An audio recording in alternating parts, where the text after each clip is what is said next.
Is it not obvious enough what your report highlights? Because there are other regulatory institutions they highlight on some of these concerns. PIAC highlighted with the petroleum sector, what's happening there. You have the Public Accounts Committee. They highlight some of these issues in the Auditor General's reports. The Auditor General, even after the report, it makes recommendations as to what has to be done to block areas and maybe say would it not necessarily come out to say it's the obvious I named that?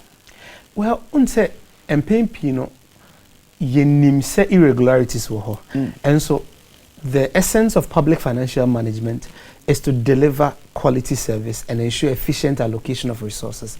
And to say share a public financial management system ni mo kena e kwen fa so use aban sika ni mo kena na se sika yentimi nye ana se emfumso a ba e kwen fa so use aban sika ho no e kosoro dia na eno no e ma ye kwen se yentena se na ye hwehwe bo fi se aban decision bia obeteki so obosin bia na kire se sika ode bebo man no ho bra no ohun ana se ebi ni ho but so show the general report ni mu so I kire se sika bebre wo man ni mu a ebi e friend tax irregularities yen collect ye ebi nso ye cash yaje anka MDS mfanya adwuma e kwan mo fa so use aban sika na ene mra na yahye na ebobra enti eno na my chance say yen tena se ne hwehwem na ye koye nim no yen fa niema enema pa na say policies ebeboa ama public financial management na aye stronger because the risk is that say yan share public financial management system ni modern na ye bekoso ayisika say the year adwuma so timamfo enya so mfa so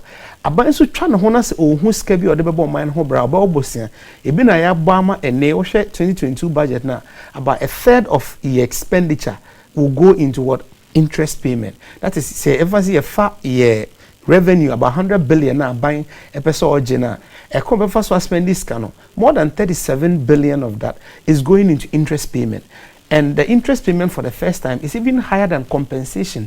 And it's about 2 times how much you are spending on capital expenditure, which means that a coin I will expect to see a bayano, a buying to school na pese a buying sin on to me if he says, scan or the bear capital expenditure and the 2 times, you could hear a bossian a hunsin. But when you explain it like that, as in Yakobo Bessia, and the fact that we are targeting some 100 billion and that 37 of that is going into servicing of interest. Is it not a question of what the borrowed money is used for that we should be concerned about as one mind? Because if, for instance, you borrow money and you invest that money in revenue generation activities, that project will be able to service its debts. So as not for government in the next fiscal year not to think about how it's going to service those debts. So that is why this work is very important, because the moment we get money, it comes into our public financial management system. Or once it comes into government coffers, it has to be managed by the PFM rules. Now, it is this same PFM rules that we see public institutions flagrantly violating the rules. And they are not complying with that, and there are no sanctions. For that matter, we are recording high numbers of irregularities. So it has become very critical for us to start looking within. What are the loopholes? What are the clear gaps within our public financial management system or in the application of our public financial management system that we are not carefully looking at? For that matter, we are recording these high numbers of irregularities. If we don't correct that, these monies will now come and be invested into a sinking hole. So the more we get money, we raise revenue, we borrow, we bring it into public coffers. But at the end of the day, the actual management implementation will now lie on these MDs. And if they don't have the stronger internal control system and we don't enforce higher compliance, it means we won't collect much taxes. Then again, in terms of managing public funds, we are not going to get the results of what investing public funds into projects. So that is why this report, what it's actually telling us is that it reviews the loopholes within our system that we need to plug before we start looking external for much support to augment what government is doing. Because if we don't do that, the sustainability threats we are facing are going to be very enormous, and it will get to a time that looking at our current debt situation, we are not even favorites on the capital market, which means that we have to now start looking within. And in looking within, there are a lot of loopholes that we must start plugging within public institutions before we start looking for alternative means of raising money. For example, if we record about tax irregularities of almost 9.2 billion over a 5-year period, which means that averagely about 1.5 billion year on year, some taxes due the state are not collected. How much do we even expect to raise from the e-levy?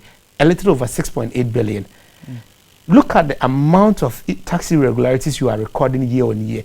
Although you may get a chance to recover some of them, but if you look at the financial value of money, you cannot recover the social cost and the financial value loss over the period.